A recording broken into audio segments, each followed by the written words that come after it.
Bonjour mesdames et messieurs, Va au mes terroirs vous emmène aujourd'hui dans le village de Westhoffen qui se trouve viticole lorsque vous empruntez la porte nord de la route des vins d'Alsace. Je me trouve actuellement dans la cave de vinification d'Étienne Leuve, qui est pour moi un vigneron un tout petit peu particulier, car je l'ai rencontré il y a environ 4 ans lorsque je suis retourné sur les bancs de l'école pour passer mon brevet professionnel en agriculture, option viticulture et œnologie, ce qui m'a permis bien entendu d'avoir une plus grande connaissance et une meilleure compréhension de la vigne et du vin. Et dès à présent, je vais vous faire rencontrer Étienne, ce vigneron vraiment authentique, très consensuel et fortement sympathique.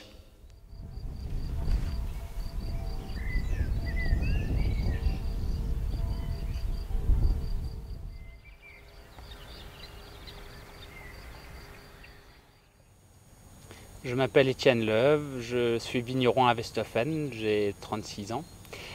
Avant d'être vigneron, j'ai fait un cursus scolaire traditionnel, c'est-à-dire un BTS viticulture œnologie à Beaune, suivi d'un diplôme d'œnologue à la faculté à l'université à Dijon.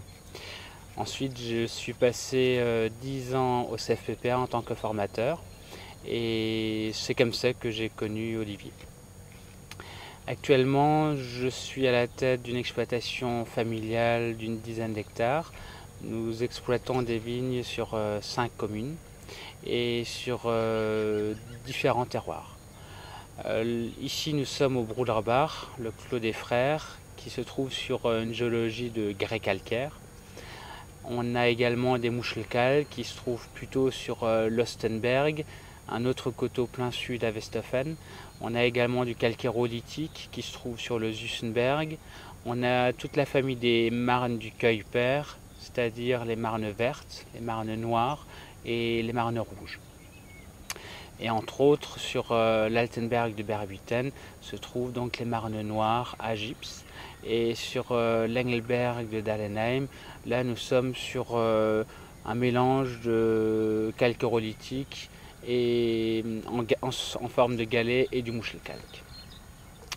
Nous sommes en reconversion biologique avec des essais mis en place depuis l'an passé en biodynamie et une grande partie du Broederbach est menée cette année entièrement en biodynamie.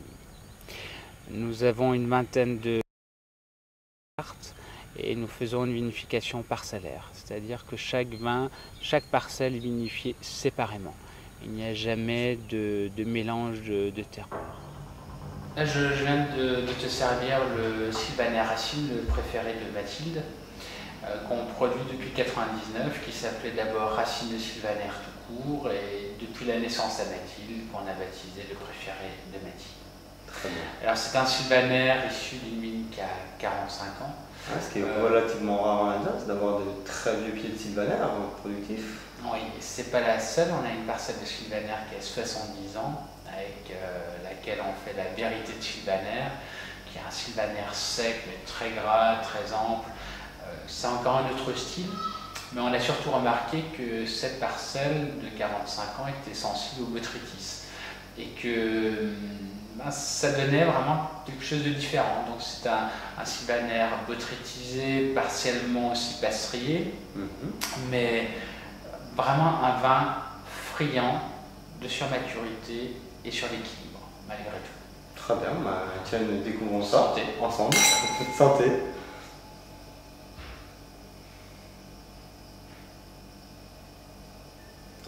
Premier nez assez gourmand, hein, comme tu le disais.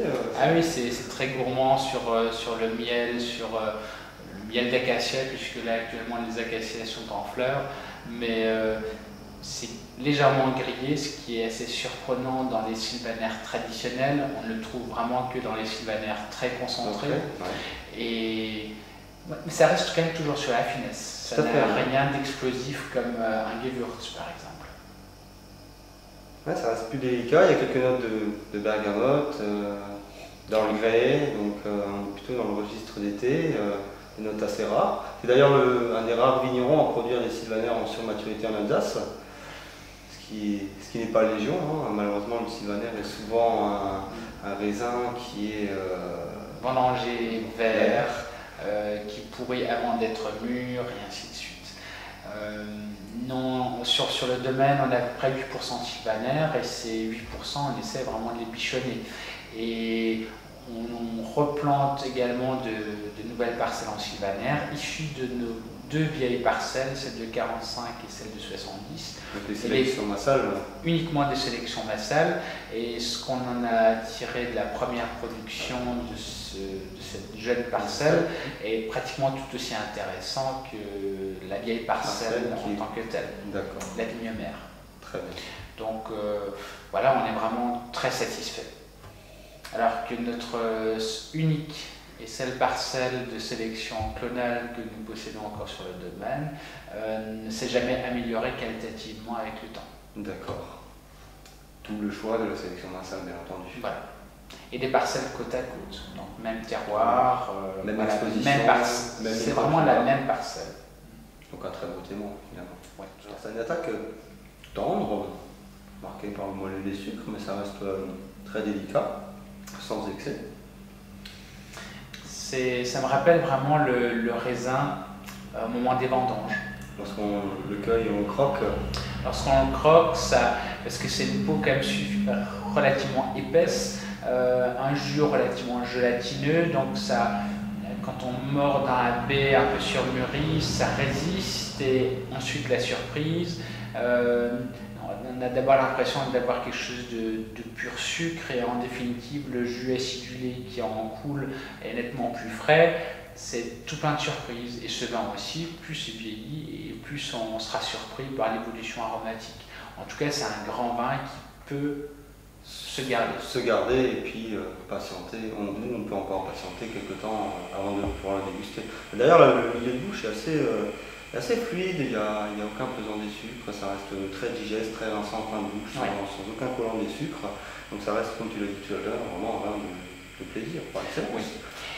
Il y a pas mal de restaurateurs qui le proposent vraiment volontiers sur un foie gras en apéritif parce qu'il laisse ce qu'il faut suffisamment au nez, mais surtout il a la fraîcheur en fin de bouche qui allège le foie gras d'une part et qui n'empêche pas d'être suivi par un Riesling pour le poisson.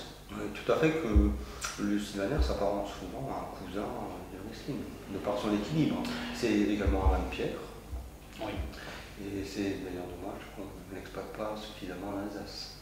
Tout à fait. Et encore heureux qu'on a Étienne Loeb pour en magnifier les plus belles expressions.